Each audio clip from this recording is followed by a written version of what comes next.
let me welcome everybody. Is everybody happy?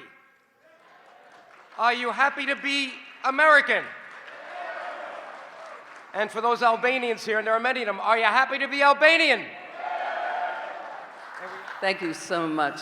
I think we're going to have a very, very memorable evening tonight. And it's going to begin with something special. And that is that Kreshnik Jabiaku will be singing the Albanian and American national anthems. He was born under communism in Albania.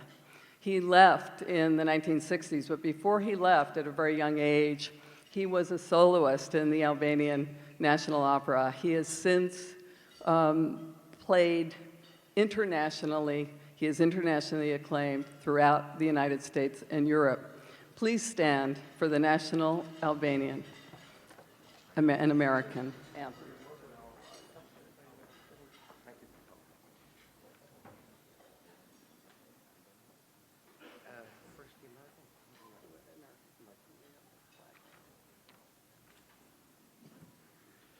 Oh, say, can you see by the dawn's early light what so proudly we hailed at the twilight's last gleaming, whose broad stripes and bright stars through the perilous fight o'er the ramparts we watched were so gallantly streaming, and the rocket's red glare, the bombs bursting in air, gave proof through the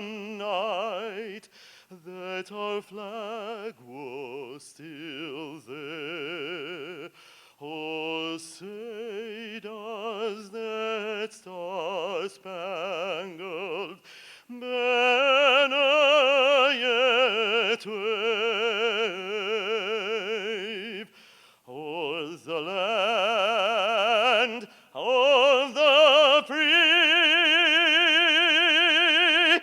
and the home of the brave?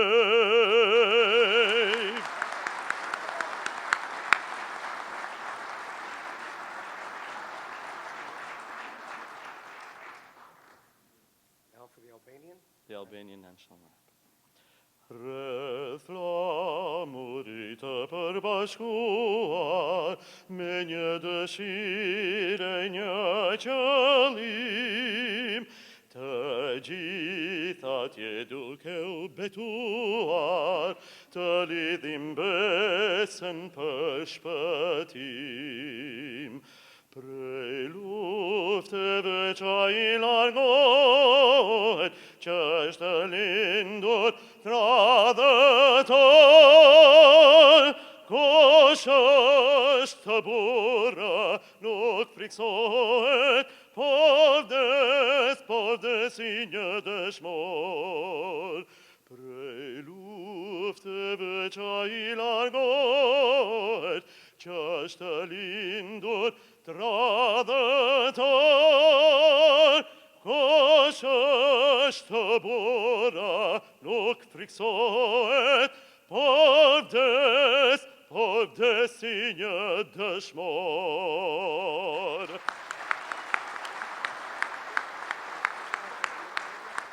We have with us someone that many of you should be familiar with, Monsignor Hilary Franco. Why? When we went to Rome, we had a delegation of our league, I think it was like 30 or 40 people, for the beatification of Mother Teresa. And luckily I had remembered that Monsignor Franco spent 26 years of his life in Rome. He's born in New York City, worked with Bishop Fulton J. Sheen, and he was the pastor of my parish for the last 15 years, St. Augustine in Ossining. He now is in the office of the Papal Nuncio. The Papal Nuncio is the Pope's representative here in the United States. And I say in the United States because he is, in effect, the ambassador from the Vatican to the United Nations. Well, his able assistant is Monsignor Franco, and you wouldn't believe it. This man doesn't stop. He had his 80th birthday already, his 60th year as a priest. Let's give him a round of applause for being with us today. Thank you, Monsignor. I could go through 2 pages of his resume, but he was going to be here as our guest anyway, but Bishop Georgi, believe it or not, and we think this could be some games being played in the capital of Macedonia, because 6 Albanian students 2 days ago couldn't get their visas, and now Bishop Georgi, they didn't give him a visa. He has to pick it up on Monday, which is after this dinner. On September 21st, 2014, Pope Francis made an historic visit to Albania. Only one day.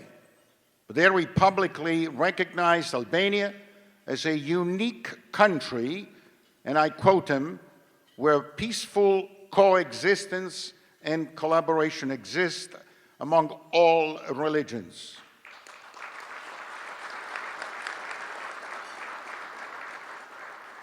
Tell you the truth, tonight I would like to go a little bit, very brief, because I know the senator has to go, but otherwise I could stay here for, I don't know, for about a day with you, because I love Albanians. I'm an Italian extraction, naturally, and I know how close we are together.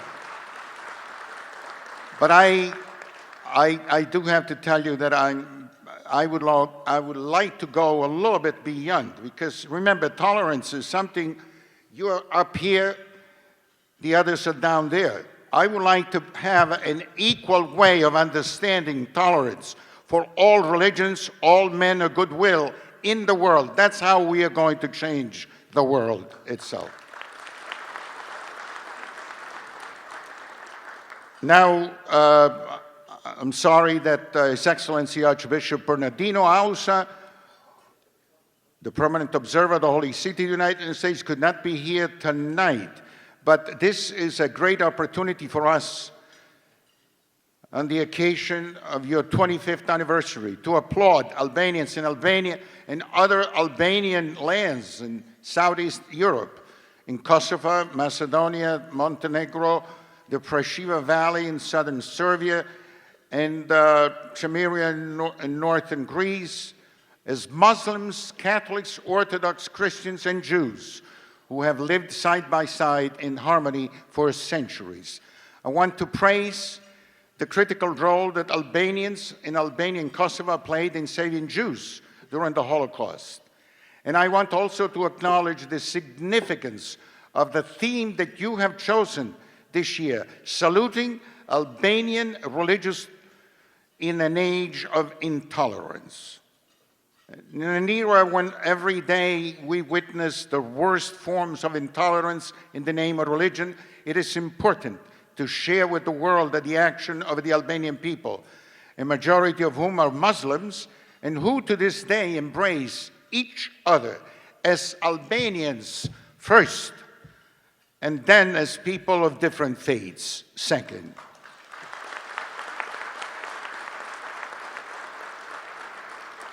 Albanians, let's not forget, this is very important, they had to suffer 45 years of communism dictatorship.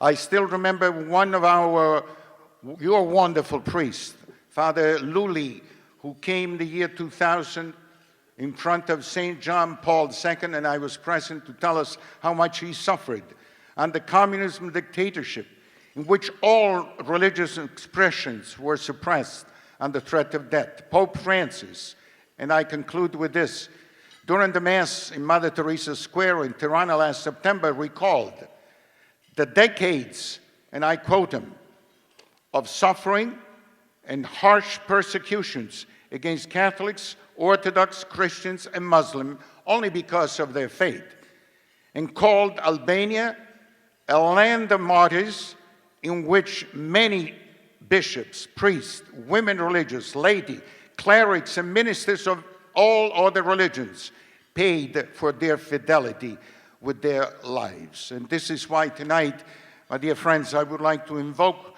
the blessings of the Almighty, that He may give us the courage, all of us, to continue that kind of struggle against evil in this world. There is so much, but we know that by doing what Mother Teresa used to tell me all the time, let us do simple things with great and exceptional love.